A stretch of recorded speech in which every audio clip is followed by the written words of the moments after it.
Have you ever noticed how the mind can become its own battlefield, where every thought is a sword cutting against yourself? There is a state of silent war that consumes more men than any external conflict. That moment when you find yourself trapped in a mental fog where your mind races relentlessly, but your feet remain rooted to the ground, unable to take a single step forward. Prepare to discover the ancient secret that transformed Miyamoto Musashi into the undefeated samurai. Not through superior combat techniques, but through a mental strategy that nipped the poison of overthinking in the bud. This wisdom reveals a hidden truth. Overthinking isn't a problem of overthinking, but of avoiding confronting the uncomfortable truths that live in the silence between thoughts. We're not talking about superficial mindfulness techniques, empty positive affirmations, or those breathing exercises that promise to calm your mind in 5 minutes. This transcends any conventional method because it emerges from a tradition that understood that the warrior's way doesn't eliminate thinking. It replaces sterile rumination with disciplined action. Lao Tzu once warned, "He who knows does not speak. He who speaks does not know." True clarity emerges from deep silence, not from the deafening noise of the mind. Buddha, Patanjali, and Zhuangzi understood, a peaceful mind does not think less. It simply thinks with absolute purpose, like a sharp blade that cuts exactly where needed, without hesitation. This knowledge has been fragmented over centuries among Zen masters, ruthless warriors, and Taoist philosophers. Few modern humans have had access to this complete synthesis that unites samurai strategy with the neuroscience of action. Right now, you are about to discover why every possible path you debate internally becomes more of a burden than a solution, and how Musashi unlocked the secret code to transform mental paralysis into relentless movement. If you're tired of living in constant war with yourself, if you recognize that endless analysis only drains your energy without generating real action, take a deep breath now and imagine yourself free from this mental prison. Visualize yourself making decisions with the clarity of a samurai. No hesitation, no regrets, just absolute presence in the moment of action. Every person who finds themselves trapped in the endless cycle of overthinking knows that brutal feeling of exhaustion without having accomplished anything at all. You promised yourself that Monday would be different. You woke up determined to finally act on that project, that goal, that necessary change. But then your mind began its familiar ritual. What if I fail? What if this isn't the right time? What if there's a better strategy, one haven't considered yet? Traditional methods promise liberation. 10-minute guided meditations, productivity apps that organize your thoughts, positive thinking techniques that tell you to just believe in yourself. You try them all. It works for 2-3 days. Then the fog returns, thicker than before, because you now also carry the guilt of having failed at yet another miracle solution.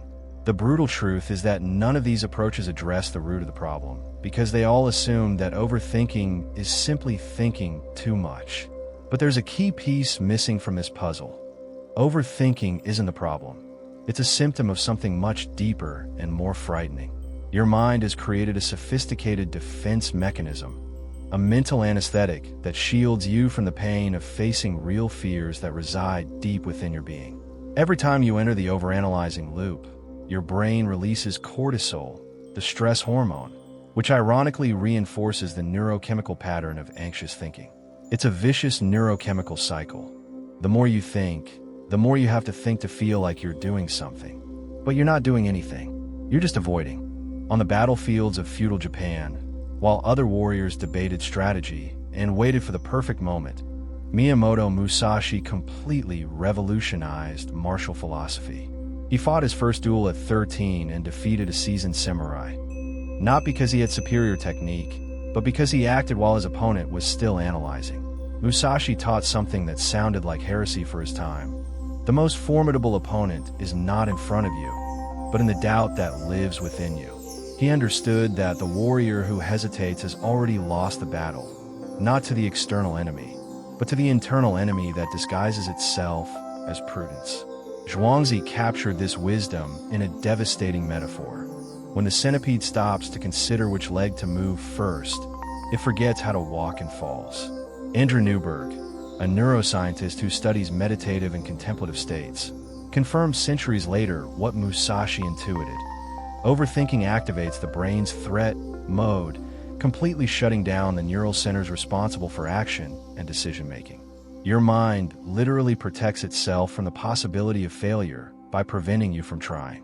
Nagarjuna, the Buddhist philosopher, taught that the middle path is not lukewarm compromise, but transcendence. It's not about thinking more or less, but about transforming the quality of thought from paralyzing speculation to active inquiry through action. This synthesis of samurai wisdom, Eastern philosophy, and modern neuroscience creates a path of transformation few know. If you're beginning to sense a completely different approach to managing your mind, subscribe for Axiom Sage and activate the bell to discover all the secrets ancient masters used to conquer the mind before conquering the world. James was a 34-year-old engineer in Seattle, stuck for a decade in the same job he hated. He had 17 notebooks full of ideas for his own business, meticulously detailed plans, financial spreadsheets for the next 5 years. But every time the time came to register the company, to make the first sale, to leave the security of a steady paycheck, his mind unleashed a tsunami of questions. He tried everything modern self-help has to offer: meditation apps, mastermind groups, books on entrepreneurial mindset. Nothing worked because James wasn't dealing with a lack of knowledge or motivation. He was dealing with terror disguised as strategic analysis. That's when he discovered Musashi not through a self-help book, but through the brutal story of how the samurai revolutionized strategy by declaring, "There is more than one way to the top of the mountain." Something in that sentence cut through all of James's mental defenses like a blade cutting through fog. He understood that his overthinking wasn't about prudence. It was about avoiding the terrifying moment of discovering whether he was truly capable or just another spineless dreamer. The search for the perfect plan was sophisticated procrastination disguised as strategic planning. James applied what he called the Musashi Protocol. He chose the simplest, most irreversible action he could take. He registered the company that day, at that time, while his mind was still processing all the reasons to wait. There was no more room for analysis because the action was already in motion. There's a practical, systematized method to break this cycle, and James was about to discover the 5 cuts that free any man from the mental prison. The transformation James experienced wasn't magical, but it was inevitable. When you understand the correct principles and apply them with samurai discipline, change ceases to be a possibility and becomes a mathematical certainty. In the next few minutes, you'll discover exactly how to apply these same principles to your life. The first cut Musashi teaches is the most painful, recognizing that you're using analysis as anesthesia. When James finally admitted that his notebooks full of plans were monuments to fear, something fundamental shifted. This is the radical self-knowledge that precedes any real change, seeing with brutal clarity what you're avoiding through overthinking. Patanjali called this Vidhaya, non-judgmental self-study, which dissolves resistance by fueling rumination. The second cut trains the blade of attention through Musashi's brutal principle: do nothing that is useless. James examined how much of his mental energy was consumed by pollution, toxic comparisons on social media, endless debates about hypothetical scenarios, worries about judgments that would never come. He discovered that 80% of his overthinking was fueled by informational garbage. He deleted his social media for 90 days, and half of his worries simply disappeared because they were never his. They were echoes of collective anxieties he had internalized. All energy given to the useless is stolen from the path you claim to be following. The third cut transforms external competition into internal evolution through Musashi's revolutionary teaching. Today is victory over your yesterday self. James completely shifted his focus. No longer, how do I compare to my competitors, but did I do something today that yesterday's James wouldn't have done? When the only relevant metric became movement, not perfection, the fuel for overthinking dried up completely. At the end of each day, James wrote a single sentence describing how he had improved 1%, and this practice reprogrammed his relationship with action and results. The fourth cut unites body and mind through intentional physical movement. Musashi warned, "Do not let the body be dragged by the mind, nor the mind be dragged by the body." When James found himself stuck in a mental loop, he applied the 12-minute protocol. He wrote down all his worries on paper, rigorously separated what was controllable from what was not, and then took immediate physical action on that single controllable thing. Neuroscience confirms that intentional movement interrupts rumination circuits by engaging the motor system. Bodhidharma had already discovered this centuries ago when combining meditation with martial arts. A body in action calms a turbulent mind. The fifth cut is the most subtle and powerful, transcending the ego through paradoxical surrender to the natural flow of life. James discovered that the more he tried to control each variable, the more anxious he became. But when he applied the Taoist concept of Wu Wei, action without excessive effort, to his thinking, something extraordinary happened. He stopped trying to control his mind and began observing it. Thoughts continued to arise, but he was no longer swept away by them. It was like watching clouds pass by, present but not determining. Lao Tzu taught that when we cease the effort to control the mind, clarity emerges naturally. If you recognize these patterns and are ready to apply the 5 cuts to your own mental prison, comment, cut the fog below, and subscribe to the channel to continue discovering how the ancient masters conquered the mind before conquering the world. Now you will directly experience what happens when you apply the first cut. Stop reading for a moment and bring your right hand to your chest. Feel the weight of your palm on your heart. Notice the temperature, the pressure, the rhythm of your breathing changing naturally just by your attention. Now, think of a decision you've been putting off for weeks, maybe months. Don't analyze it, just bring it to mind. Feel where this indecision lives in your body. Is it a tightness in your chest? A heaviness in your stomach? A tension in your jaw? Most men never realize that overthinking isn't just mental. It creates physical signatures that reinforce the paralysis. Now, take a deep breath and ask yourself the question Musashi asked before every battle. If I had to act now, what would be the smallest possible movement that would break this paralysis?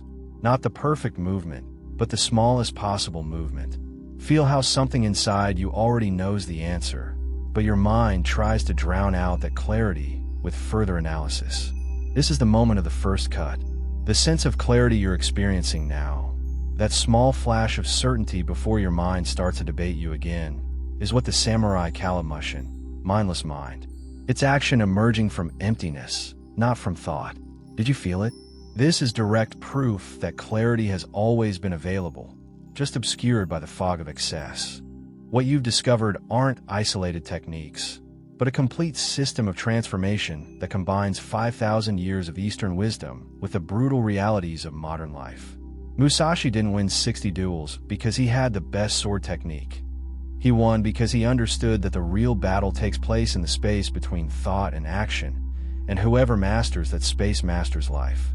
When you integrate the 5 cuts into a single system, something extraordinary happens.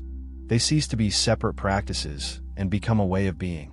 Brutal self-knowledge fuels disciplined attention, which naturally eliminates the useless.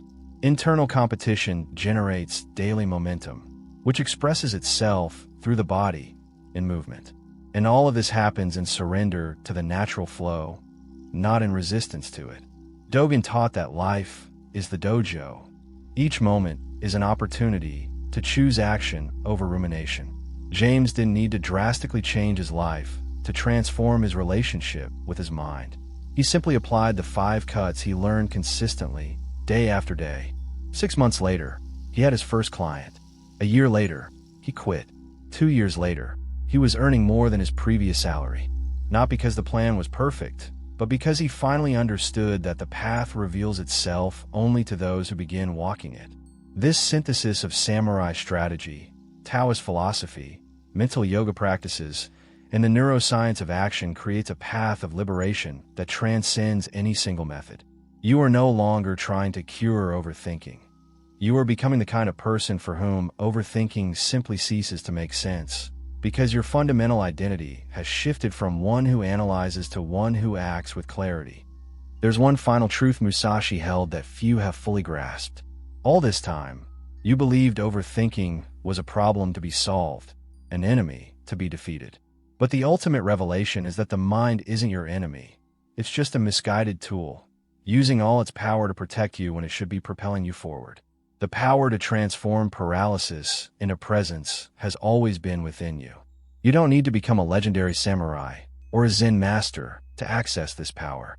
You simply need to recognize that every moment of hesitation is an invitation to apply the 5 cuts, that every cycle of paralyzing analysis is an opportunity to choose the smallest movement that breaks the pattern.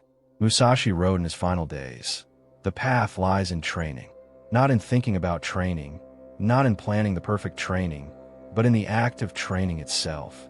A sharp sword cuts without hesitation because it has been honed through 1,000 repetitions, not 1,000 analyses of the perfect cutting angle. You don't win by overthinking your fears. You win by acting despite them, repeatedly, until action becomes more natural than paralysis. The liberating truth is that you've always been capable.